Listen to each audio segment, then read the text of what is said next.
Bonjour à tous, cette fois-ci on se retrouve pour une nouvelle vidéo où nous allons utiliser différentes fonctions sur les dates. Alors, nous utiliserons les fonctions aujourd'hui, année, mois, jour, jour somme et fin.mois.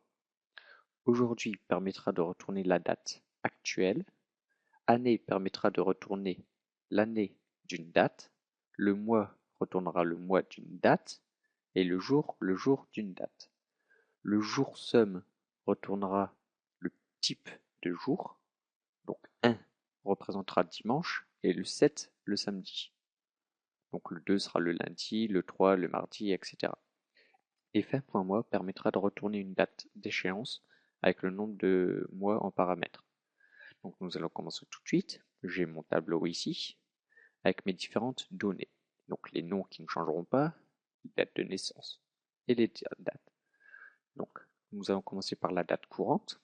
Donc la date courante, c'est la date actuelle, c'est donc aujourd'hui. Donc nous écrivons égal aujourd'hui.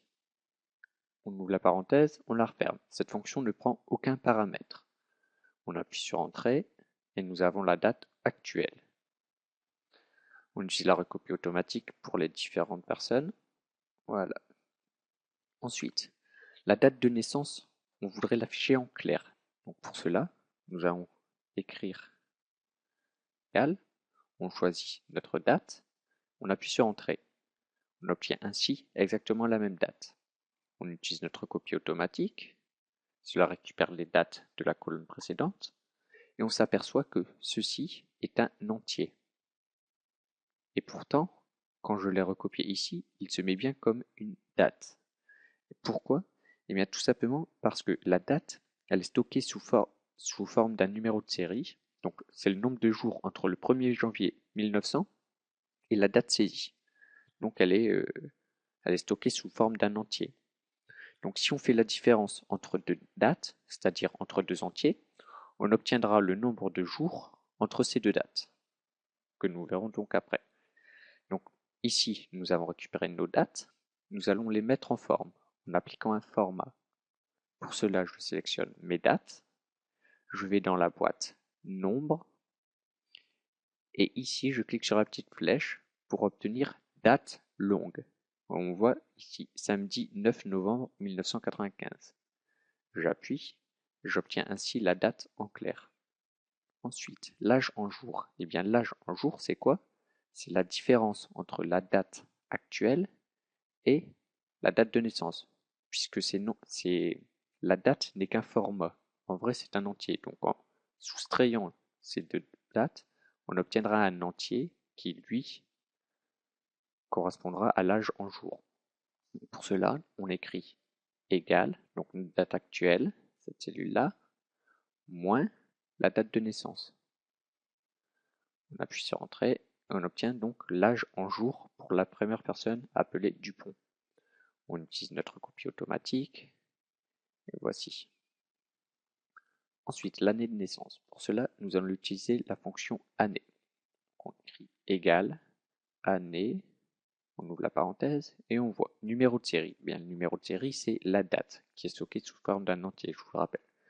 Donc on choisit donc notre date, il s'agit de la date de naissance. On ferme la parenthèse, on appuie sur Entrée. On obtient ensuite ainsi 1985, qui correspond à l'année de naissance de la première personne. On utilise la recopie automatique et on s'aperçoit que toutes les années sont bien correctes.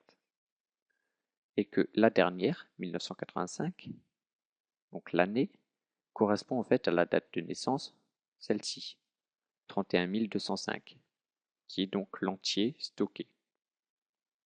Et nous allons voir tout de suite, si cette cellule-là, 31 205, je la mets en format date, on voit bien que la date était le 7 juin 1985.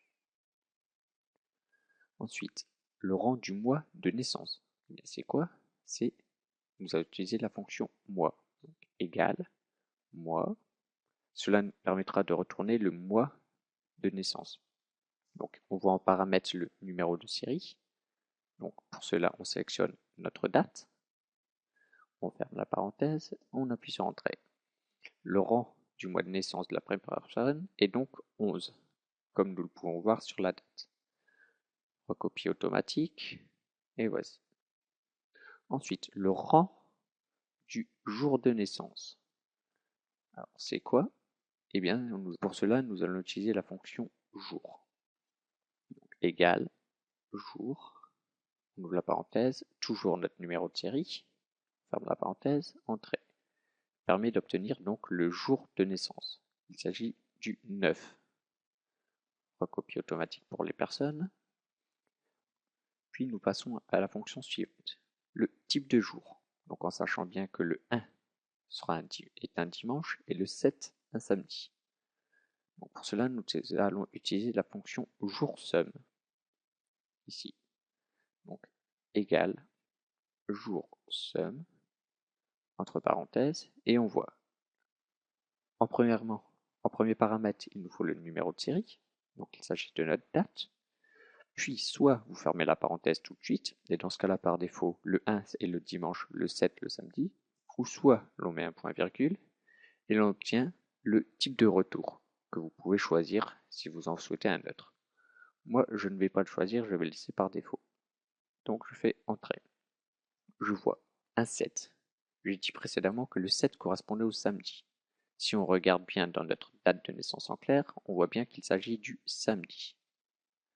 J'utilise ma recopie automatique. Et on voit donc que le 4 correspond au mercredi, le 1 au dimanche, le 6 au vendredi, etc. Ensuite, ici, je veux calculer la date d'échéance pour payer une facture.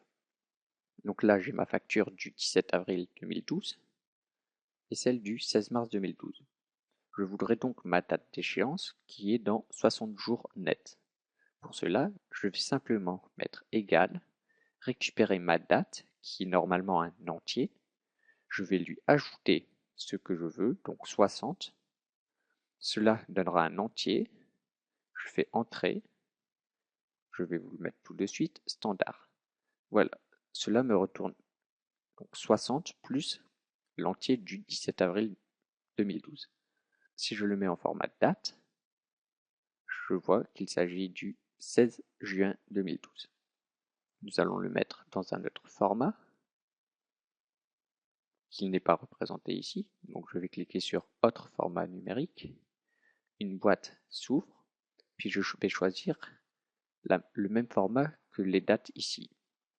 Je regarde ici, 14 mars, mais je veux l'année avec, donc cette ligne-là. OK.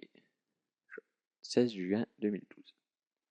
Ensuite, la date d'échéance, mais dans 2 mois et en fin de mois. Pour cela, je vais utiliser la fonction fin.mois. Nous écrivons égal fin.mois. On ouvre la parenthèse. En paramètre, il veut la date de départ. Donc ici, il s'agit du 16 mars 2012. On fait un point virgule et mois. Il s'agit du nombre de mois. Donc moi, je veux 2 mois. Pour cela, je mets 2 et le fin de mois se fait automatiquement grâce à cette fonction. Je ferme la parenthèse, Entrée. Nous allons le mettre en format comme tout à l'heure. Je vais donc dans Autre format numérique et je sélectionne le format souhaité. OK. Donc, ma facture du 16 mars 2012 avec une échéance de 2 mois fin de mois et donc le 31 mai 2012. Dans cette vidéo, nous avons donc vu différentes fonctions sur les dates, telles que aujourd'hui, année, mois, jour, jour_sum et fin de mois, permettant de calculer les dates d'échéance. Ne pas oublier que sous Excel, une date est stockée sous forme d'un entier. L'affichage que nous voyons est simplement un format appliqué à cet entier.